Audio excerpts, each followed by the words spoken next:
En los últimos años, las inundaciones han aumentado en frecuencia e intensidad y causan cada vez más daños en todo el planeta. La extracción excesiva de aguas subterráneas, la construcción de represas o el enorme peso de las edificaciones tienen la misma consecuencia. A medida que sube el nivel del mar, numerosas ciudades costeras se hunden y se vuelven cada vez más vulnerables. Más de un tercio de los grandes núcleos urbanos situados junto al mar están en peligro. Y con ello, se ve amenazada la vida de millones de personas.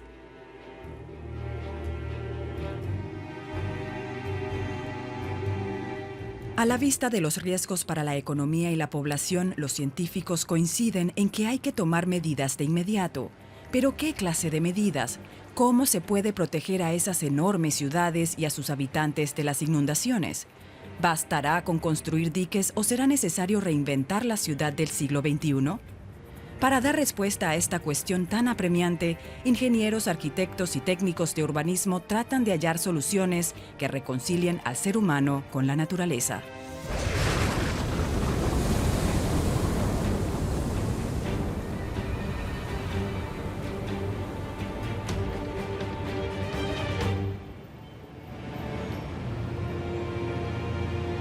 Bangkok es un ejemplo alarmante de un núcleo urbano sometido a inundaciones recurrentes. En la capital tailandesa, las consecuencias de las inundaciones son atroces para la población y afectan a toda la economía del país. Todos los años durante el monzón, el país recibe precipitaciones que favorecen la agricultura, pero debido al calentamiento global, la estación monzónica se ha vuelto impredecible. El gobierno suele regular el caudal de los ríos mediante represas, reteniendo el agua durante la época de lluvias y liberándola durante las sequías. Pero en 2011 las autoridades se vieron desbordadas por la situación.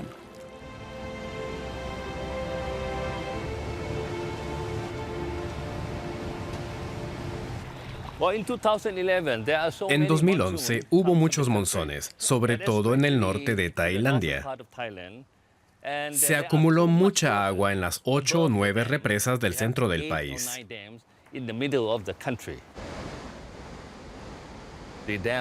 La empresa gestora de las represas, que pertenece a la Autoridad Tailandesa de Generación de Electricidad, temía una sequía.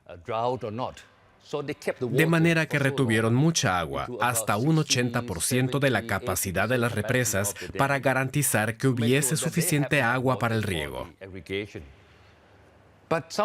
Pero llegó un punto en el que se acumuló tanta agua que tuvieron que abrir las compuertas.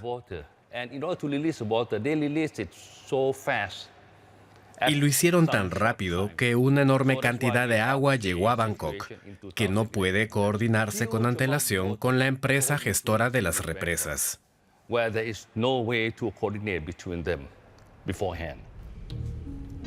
En consecuencia, se liberó una enorme cantidad de agua a los ríos, pero antes de llegar al mar, las aguas inundaron Bangkok.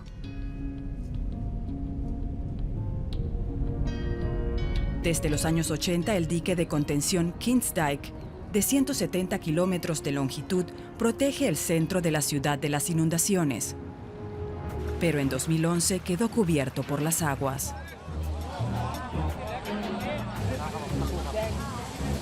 El gobierno decidió entonces aumentar su altura en 2 metros. Se colocaron más de 600,000 sacos de arena para salvar el centro de Bangkok.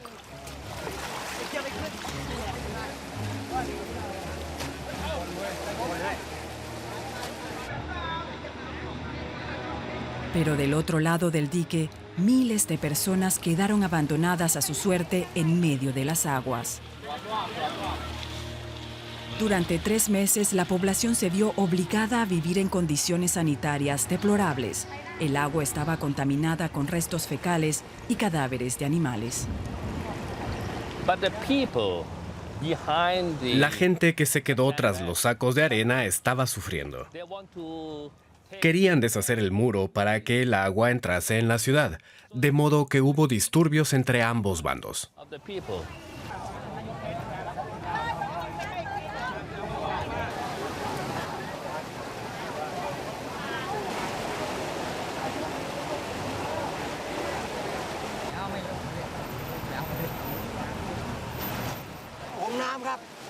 Vean este agua asquerosa. ¿Cómo se puede vivir aquí? Las autoridades solo protegieron el centro de Bangkok y el distrito de Minburi, pero no los alrededores. El ejército tuvo que intervenir para defender el dique de la ira de los habitantes.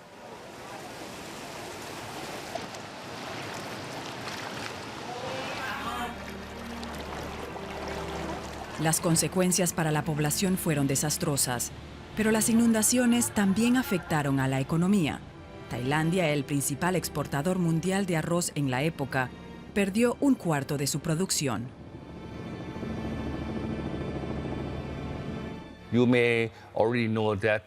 Como seguramente ya sabrán, en el delta del Chao Phraya se cultiva arroz. Es la mayor región productora del país y se necesita mucha agua durante la estación seca. Las inundaciones afectaron a la producción de arroz.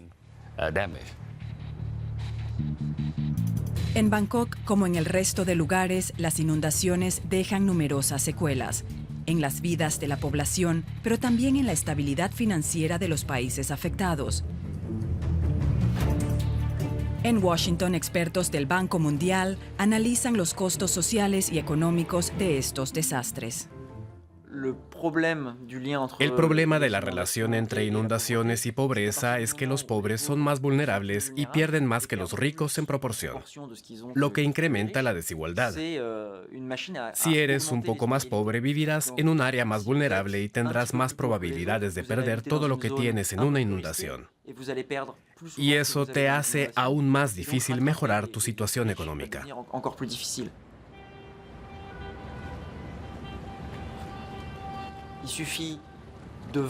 El fenómeno de la subsidencia provoca que, incluso si el nivel del mar sube solo 20 centímetros, el riesgo de inundaciones en las grandes ciudades costeras no suponga costos anuales de $7.000 millones, sino cantidades exorbitantes.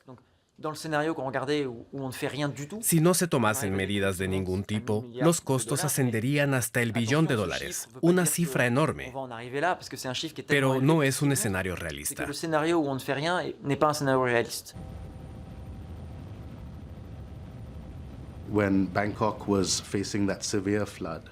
Las graves inundaciones nos hicieron comprender que Bangkok no es solo una ciudad tailandesa, sino una ciudad global.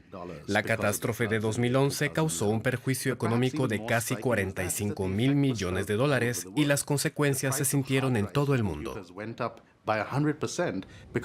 Se duplicó el precio de los discos duros de computadora. El 50% se fabricaba entonces en Bangkok. Se rompió la cadena de suministro. 6.000 carreteras resultaron dañadas. Cerró uno de los aeropuertos principales.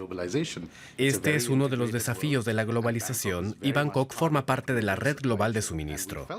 Las repercusiones se sintieron en todo el mundo, no solo aquí. Debido al aumento del nivel del mar, a la subsidencia del terreno y a la falta de protección, Bangkok es hoy extremadamente vulnerable. A los tailandeses no les queda otra alternativa que concebir de nuevo la ciudad.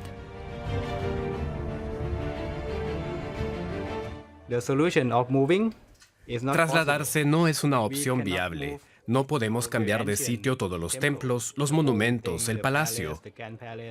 Como es imposible trasladar la ciudad, es necesario protegerla.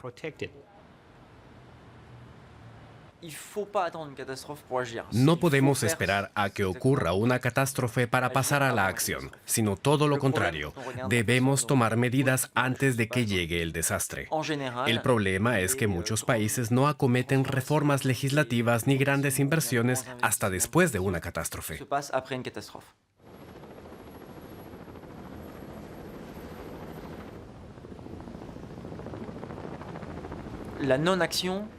Es imprescindible tomar medidas.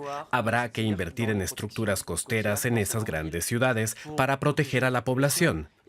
Y también la economía, porque en muchos países las ciudades costeras son vitales para la actividad económica.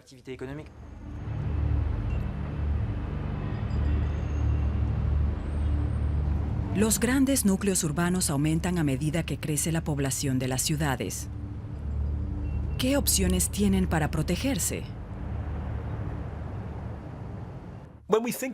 Cuando uno piensa en cómo reaccionar ante el riesgo de inundaciones, básicamente existen tres posibilidades. Podemos retroceder, abandonar esas áreas para que no haya nada que pueda sufrir daños. Podemos adaptar las edificaciones de manera que no sufran daños en caso de inundación o elevarlas para que queden por encima del nivel de las aguas. O como muchos pensarían, podemos intentar protegernos mediante diques o cualquier cosa que mantuviese la ciudad a salvo del mar.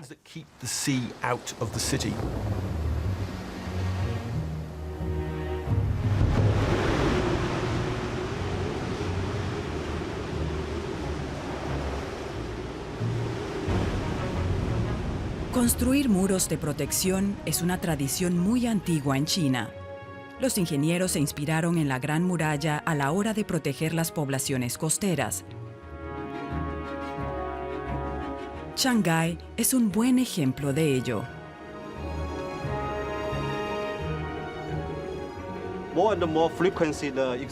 Los fenómenos climáticos extremos son cada vez más frecuentes, sobre todo en verano. Si coinciden un tifón, la marea alta anual, una tormenta y una inundación aguas arriba, en ocasiones el nivel del mar sube muy rápido, hasta los 5 metros, una altura mayor que la altitud media de Shanghái. Por lo que si se da un fenómeno extremo de estas características, resulta peligroso para la ciudad.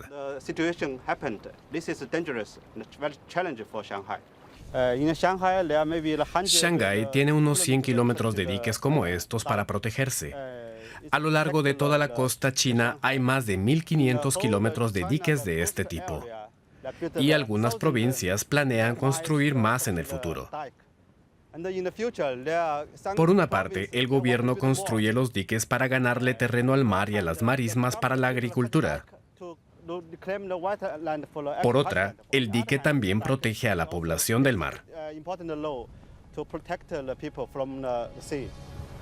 Pero causa a su vez otro problema, la pérdida de humedales.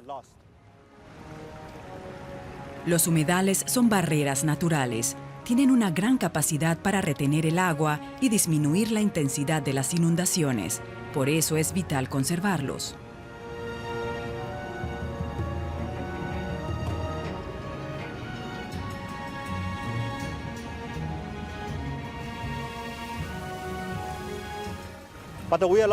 Hay un debate muy intenso sobre qué elementos se debería mantener. Los humedales no solo protegen Shanghái, también ofrecen hábitat a multitud de especies, aves, peces, de modo que el gobierno de Shanghái presta mucha atención a su conservación. Creó 2 zonas naturales en el estuario del Yangtze.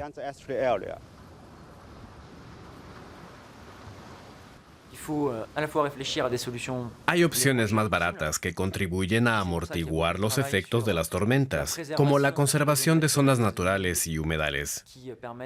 Siempre vamos a necesitar esas barreras sólidas, diques y protecciones resistentes para las zonas más pobladas. Es preferible ahorrar recursos para que las ciudades las puedan sufragar. Podemos imaginar zonas costeras protegidas por muros de 6, 8 o 10 metros de alto. La tecnología lo permite, pero ¿de verdad queremos vivir detrás de esos muros?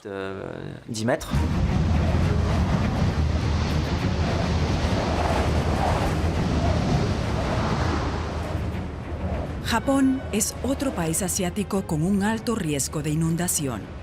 Además de terremotos y tsunamis, los fenómenos climáticos extremos, como los tifones, son frecuentes en la región. En Tokio, al igual que en el resto del país, las autoridades han diseñado un sistema de protección formidable. Tokio es una megaurbe, quizá la mayor del mundo.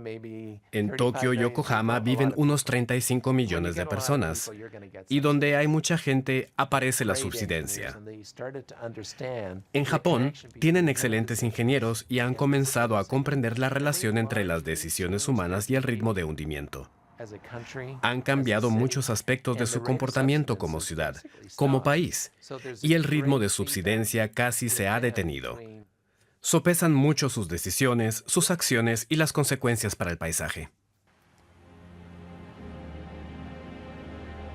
Para reducir el riesgo de inundaciones, los japoneses desviaron hace 300 años el río Tone para que desembocase en el Océano Pacífico en lugar de en la bahía de Tokio.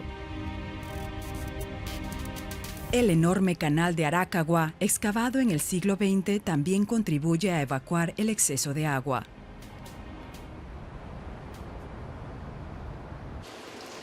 Y como colofón a las medidas preventivas, se construyó una vasta red subterránea de drenaje.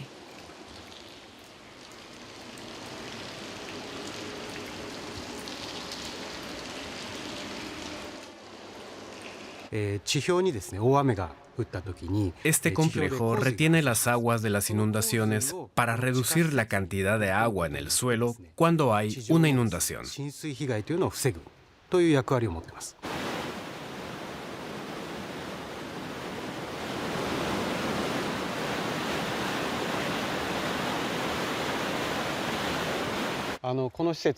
Se usó en 91 ocasiones durante los últimos 12 años, 7 veces al año de media desde su construcción. Para no fallar en caso de terremoto, la red subterránea dispone de múltiples sistemas de respaldo. Cuando hay un gran terremoto o una gran inundación, tenemos un sistema de generación de energía de respaldo, de manera que el complejo puede seguir funcionando con normalidad.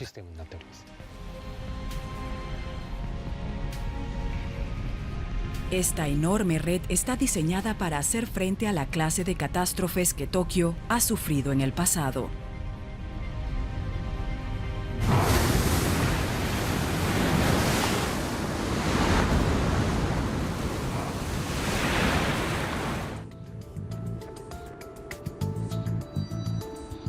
En Tokio, la zona del puerto es especialmente propensa a inundaciones. Aquí, otro sistema protege a los habitantes de un aumento del nivel del mar. Si ocurre una marejada ciclónica o un tsunami, el agua del océano llega desde la bahía, entra en este canal y de ahí pasa a este río, a través de esta desembocadura. Y finalmente llega al centro de Tokio. Allí, el agua lo inunda todo. Debido a este estrecho canal, a este pequeño río, Tokio no está bien protegida. El agua puede inundar el centro de la ciudad.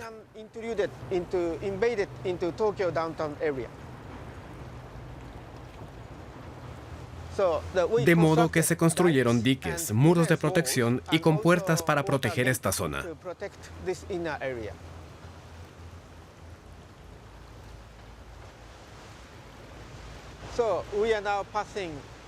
Ahora estamos atravesando la compuerta. Dentro, el muro tenía casi 1,5 metros de alto. Pero del otro lado, mide 3,5 metros, más que en el interior. Hay más de 20 grandes compuertas que protegen esta zona.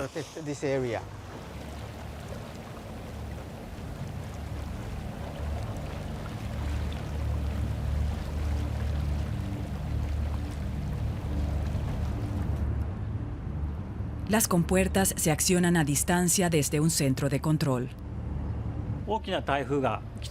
Desde aquí controlamos 10 compuertas. Si un tifón se aproxima a Tokio, el centro meteorológico activa la alerta de fuertes lluvias e inundaciones y entonces vamos a nuestros puestos. El nivel del mar está subiendo. Comprueben las compuertas. Atención, ciudadanos, la compuerta se cierra.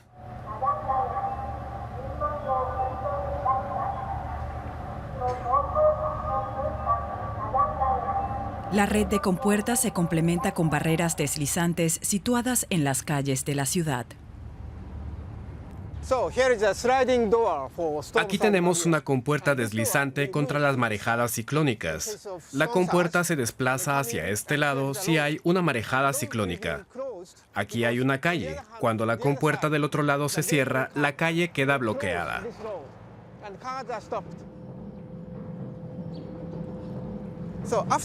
Una vez cerrada la compuerta, este lado es inseguro, por lo que la gente debe dejar sus autos afuera e ingresar a la zona segura.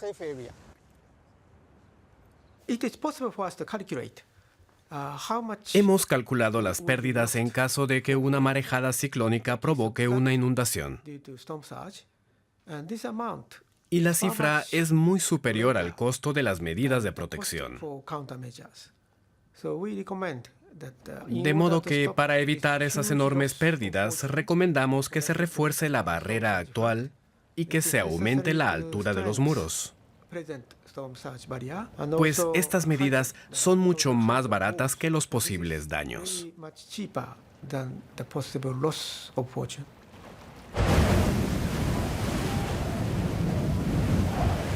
Japón ha invertido grandes sumas en sistemas de protección basados en el comportamiento de los tifones de las últimas décadas. Pero en la actualidad, el calentamiento global ha alterado las predicciones de los ingenieros.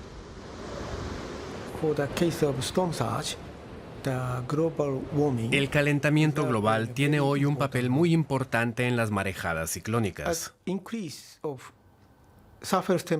El aumento de la temperatura superficial del océano incrementa la intensidad del tifón. Hace poco descubrimos un cambio en la tendencia de las tormentas que llegan a las islas de Japón. Antes, los tifones y las tormentas, al llegar a las islas, aceleraban y se desviaban. Pero ahora permanecen más tiempo en la isla. Y esto es lo que nos preocupa, que lleguen tifones más fuertes a las islas de Japón y al área de Tokio.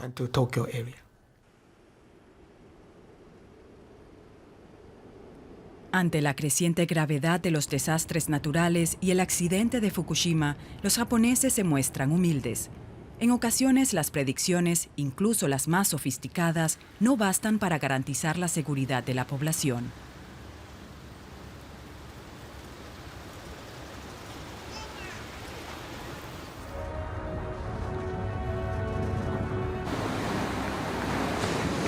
Muros, compuertas, sistemas de evacuación y percepción del riesgo.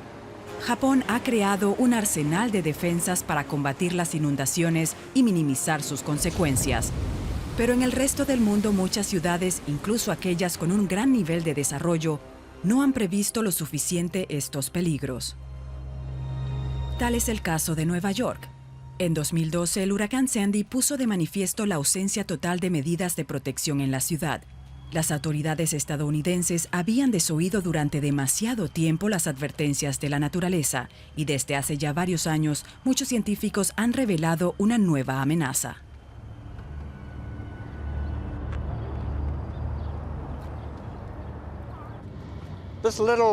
Esta cajita blanca que tengo detrás es un mareómetro muy famoso.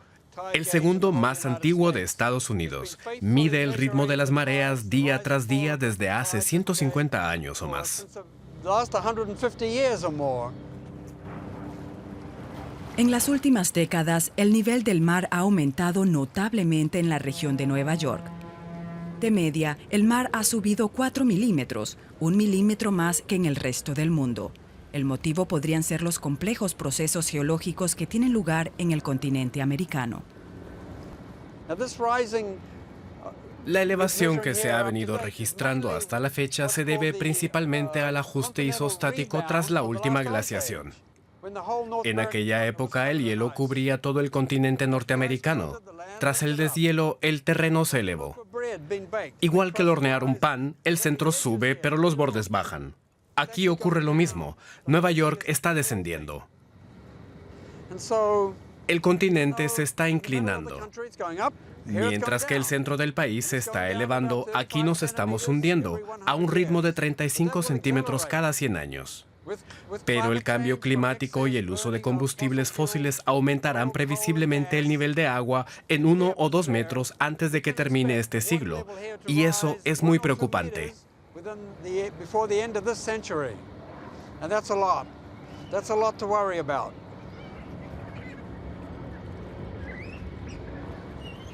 A mis espaldas está el puerto de Nueva York y detrás de la Estatua de la Libertad está el océano. Llevo ya muchos años planteando la necesidad de buscar una solución regional para proteger la ciudad de Nueva York y el norte de Nueva Jersey. Debe ser una solución conjunta.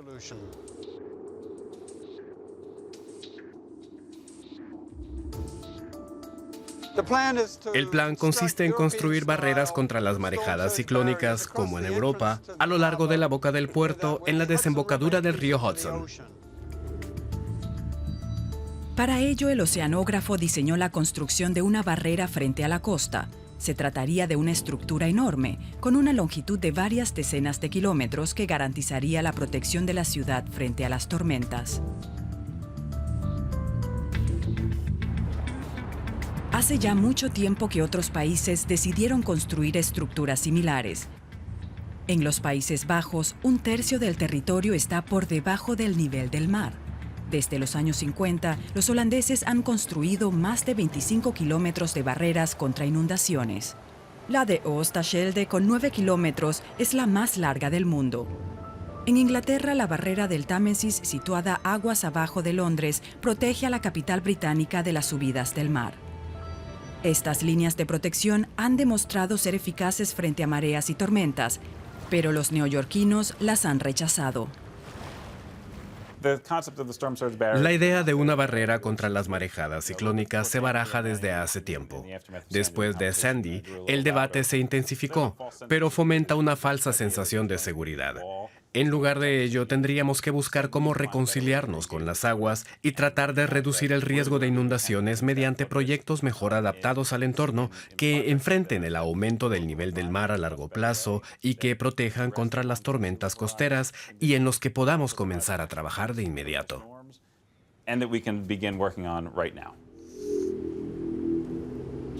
Reconciliarse con las aguas, buscar la armonía con el entorno, adaptarse.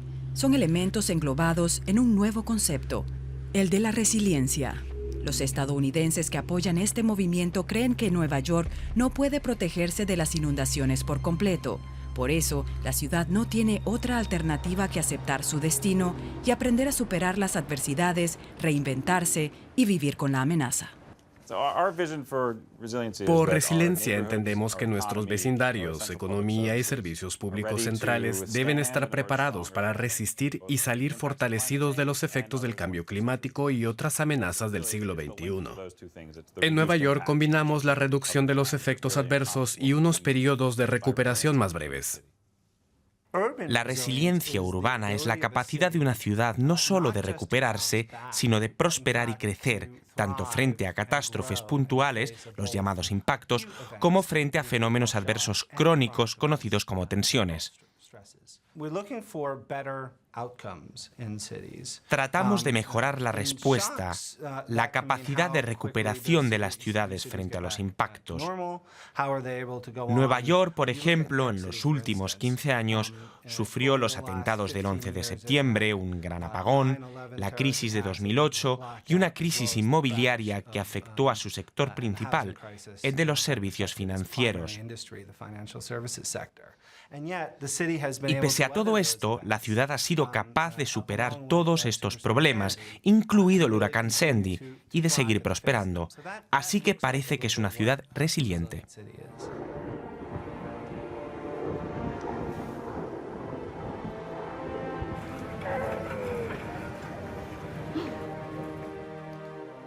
La reconstrucción de Nueva York depende de su capacidad de resiliencia y de no perder de vista la amenaza del cambio climático.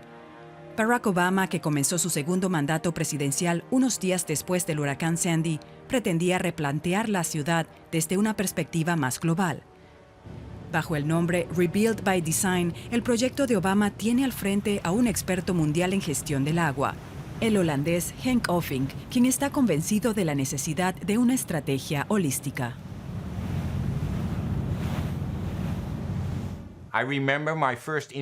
Recuerdo mi primera entrevista cuando llegué a Estados Unidos. Fue para un canal neoyorquino. La primera pregunta fue: señor Othing, ¿de modo que va usted a construir una barrera contra las marejadas ciclónicas junto a la playa de Verrazano, que protegerá la región para siempre? Y yo contesté que no, porque no existe ninguna solución milagrosa cuando se trata del cambio climático. Lo que hacen falta son muchas soluciones, múltiples intervenciones capaces de crear resiliencia a nivel regional a lo largo de los próximos años.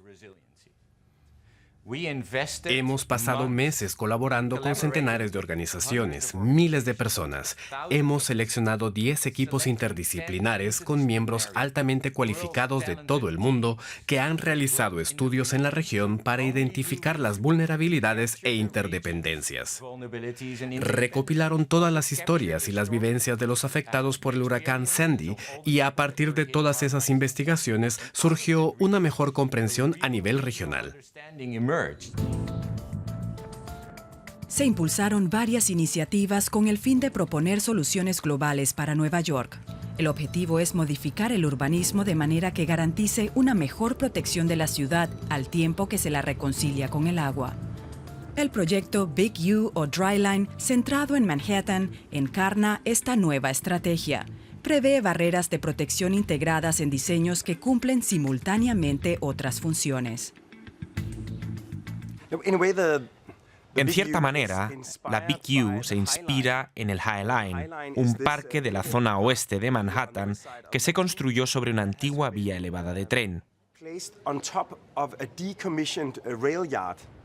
Esta vía de tren abandonada que cruza el corazón de Manhattan se transformó en un paseo elevado, hoy muy apreciado por los neoyorquinos.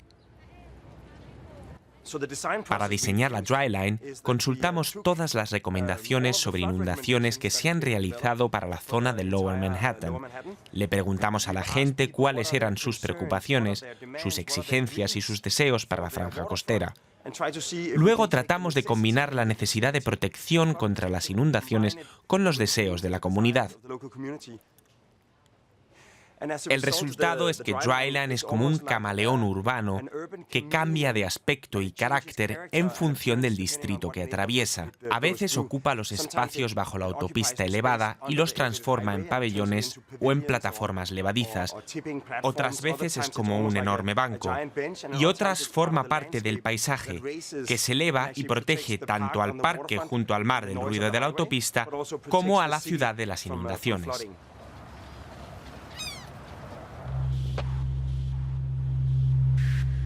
Al sur de Manhattan, el distrito de Staten Island sufrió grandes daños en 2012 por el azote del huracán Sandy.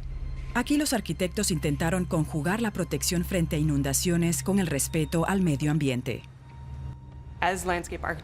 Los arquitectos paisajistas tenemos una visión mucho más amplia del mundo y de cómo están interrelacionados los sistemas culturales y naturales.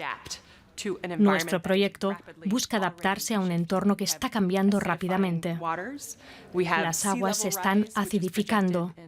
Se prevén subidas del nivel del mar de 80 centímetros o incluso más en la parte exterior del puerto, una cifra increíble. Para enfrentar este desafío, la arquitecta Kate Orff ha pensado en colocar obstáculos naturales en el fondo marino frente a la costa. Tendremos que pensar en cómo vivir junto al agua y con el agua. Necesitaremos líneas de protección múltiples. Uno de los objetivos del proyecto es diseñar un rompeolas capaz de aguantar el oleaje. Lo estamos diseñando de acuerdo a determinadas alturas y velocidades de las olas. Los técnicos de urbanismo del proyecto Rebuild by Design han decidido rediseñar la ciudad para reconciliarla con el agua al tiempo que respeta el entorno. Pero las estructuras de protección se limitan a una parte de la ciudad, de modo que los neoyorquinos siguen expuestos a las inundaciones. ¿Cómo puede protegerse a las ciudades de las inundaciones sin rodearlas de muros y barreras?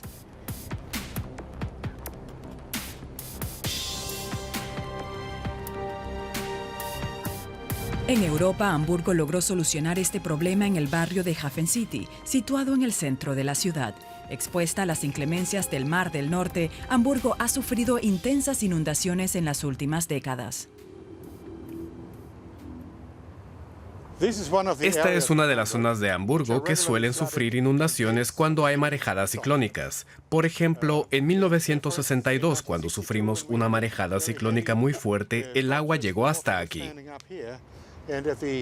En la peor de las marejadas ciclónicas que hemos tenido, el agua llegó hasta aquí. Para lidiar con estos fenómenos, las casas tienen puertas metálicas como esta que se cierran cuando sube el agua.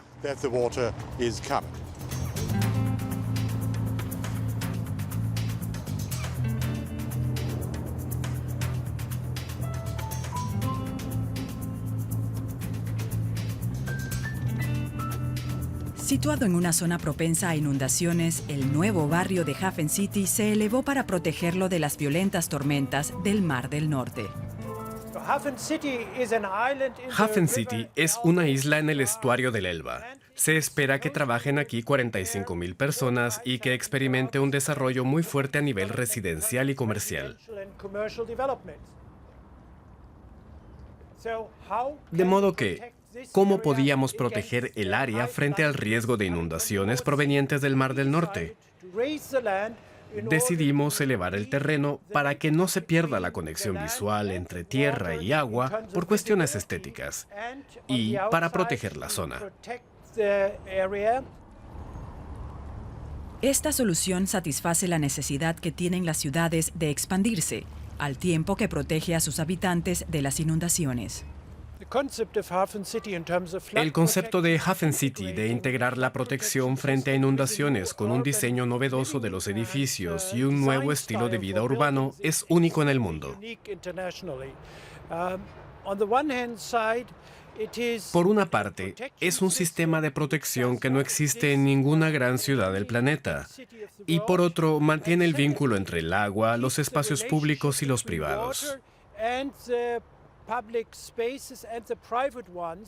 Y lo más interesante es que está enfocado a la protección de esta parte de la ciudad para los próximos 100 o 200 años.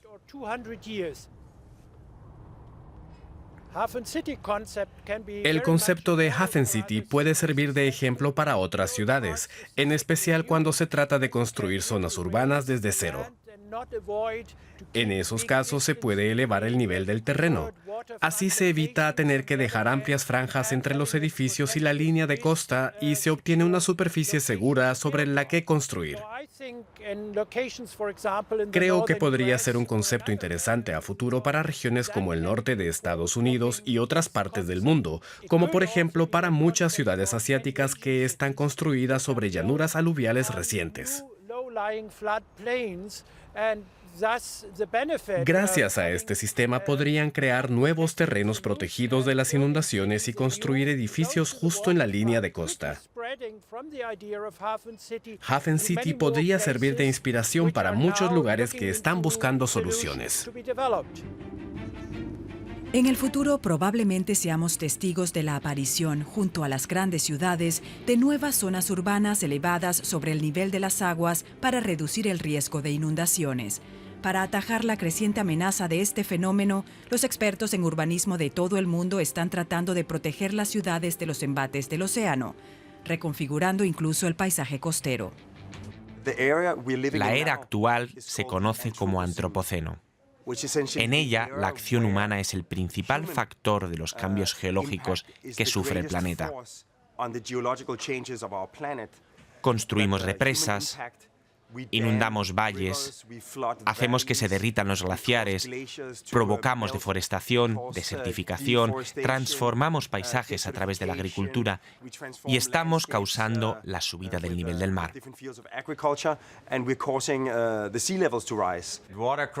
La crisis hídrica es la mayor amenaza a nivel mundial y está afectando a nuestras sociedades más que nunca. Y empeorará. ¿Estamos listos para ello? No, no lo estamos. Los los problemas relacionados con el agua afectarán a entre 2 y 4 mil millones de personas la próxima década, bien por exceso debido al aumento del nivel del mar y a las inundaciones, o bien por defecto debido a la sequía y a la contaminación de los recursos hídricos.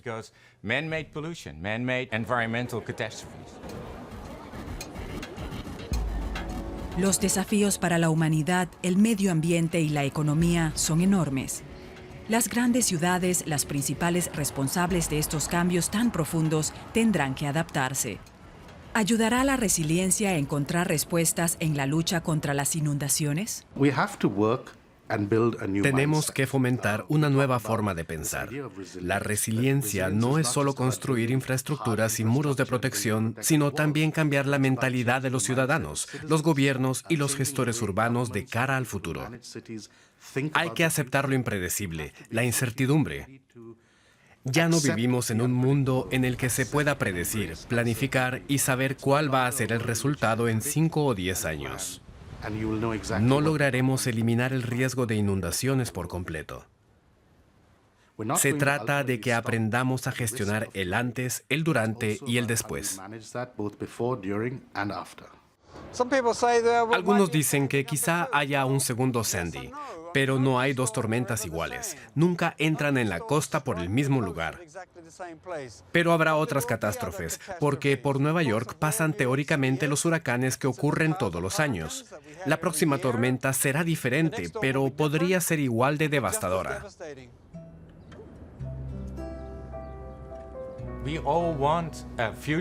Todos queremos un futuro en el que seamos capaces de enfrentar riesgos crecientes. De nosotros depende lidiar con esas incertidumbres.